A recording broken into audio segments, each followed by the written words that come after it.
ho neighborinos. Welcome to Cybersecurity for Civilians 1B. This is Keith Bird once again with a short video course on what you need to know to keep yourself secure. Our topic today, which is everybody's favorite, passwords. I know if you're like most people, your reaction to that word is like this guy. But I promise I'm going to do my best here to make this topic a lot less stressful for you. So let's take a look at some examples of bad passwords, shall we? And let's see if any of these are uncomfortably familiar as we go through them. There is my grandkid's birthday. There is my pet's name and my birthday.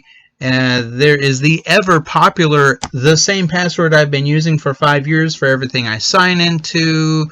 We also have my favorite movie or TV show or sports team, and my personal favorite, password. Oh, wait a minute. No, this is perfectly secure. I mean, I've changed the A in password into the @ symbol. That'll fool them, right? Yeah, do not let this be you, okay? So here are some examples of good passwords. Let's see, what are some good examples? That might be acceptable, and that one's not too bad, and that one's pretty decent, and there's a decent one right there. That's a good one. And we got one right there. That's pretty good. Unfortunately, as anyone out there who knows anything about passwords will tell you, a good password is 3 things. Number 1, it must be completely randomized. That means gibberish, just like we saw a minute ago. Number 2, it must be unique to whatever you're logging into. And number 3, it needs to be at least 15 characters long, using capital letters, small letters, numbers, and special characters. I know. When I tell you this, your response is just like this guy. I get that. And the way to avoid looking like the guy yelling at his computer, you need a password manager. And I put extra exclamation marks at the end of it just to really emphasize this. So what is a password manager? Well, just in case you are not familiar with the term, password managers store your login information, your username and password, for all the websites you use and help you log into them automatically. Usually web-based, they also store sensitive information such as your credit card numbers, banking information, and other secure notes. They are protected by one master password, which you must keep extra secure, since they're the keys to your kingdom.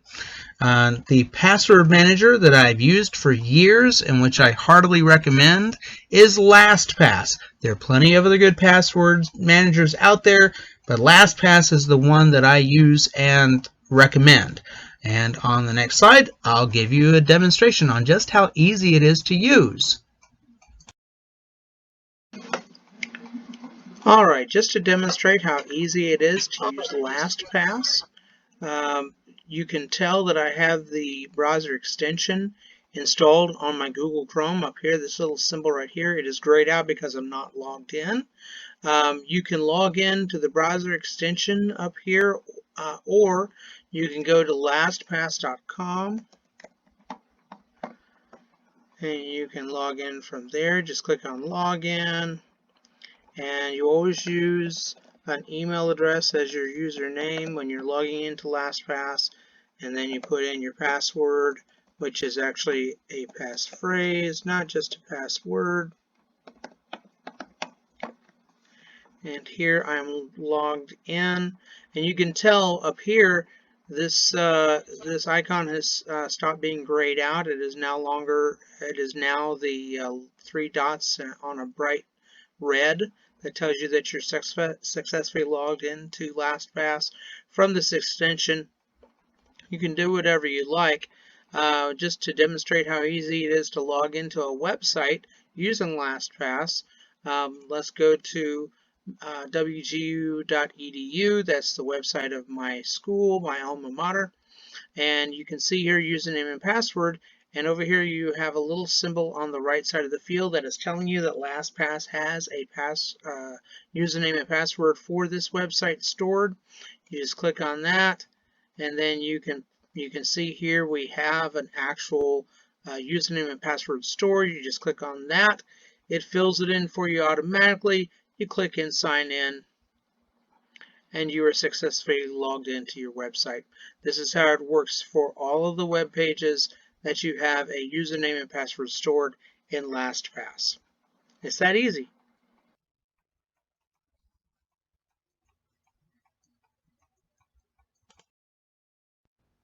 Now, I cannot emphasize this enough. The master password for your password manager must be kept secure, and the way to do this is to use a passphrase, not a password.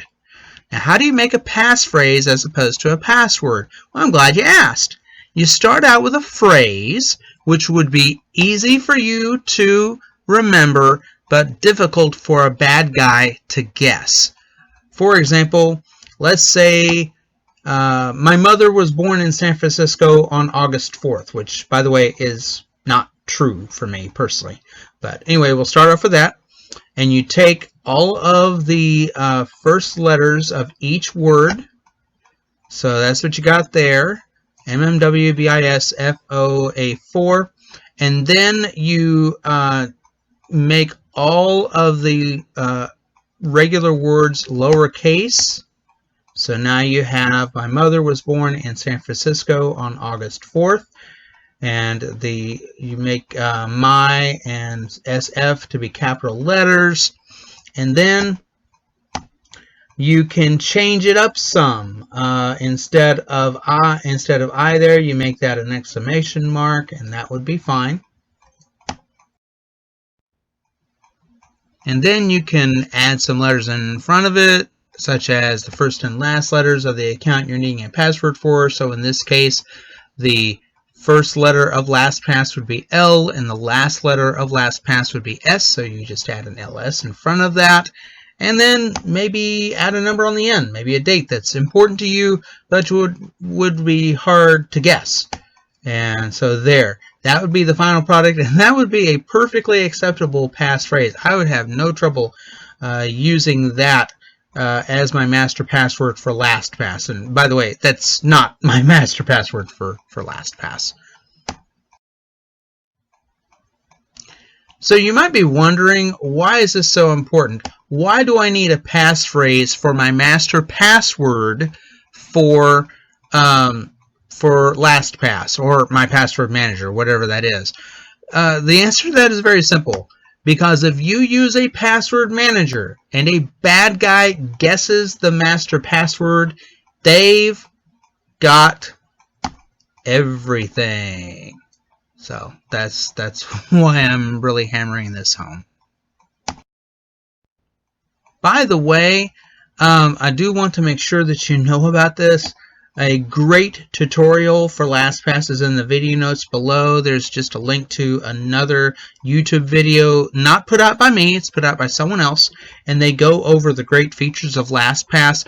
If you end up not using LastPass, that's fine. My main goal here is to get you onto a password manager. And if I've done that, I feel like I've succeeded. So that's it for this topic of passwords. I really hope I've made passwords a lot less stressful for you. As pitch meeting man Ryan George would put it, I hope now they are super easy, barely an inconvenience. Thank you so much for watching, and on to the next class.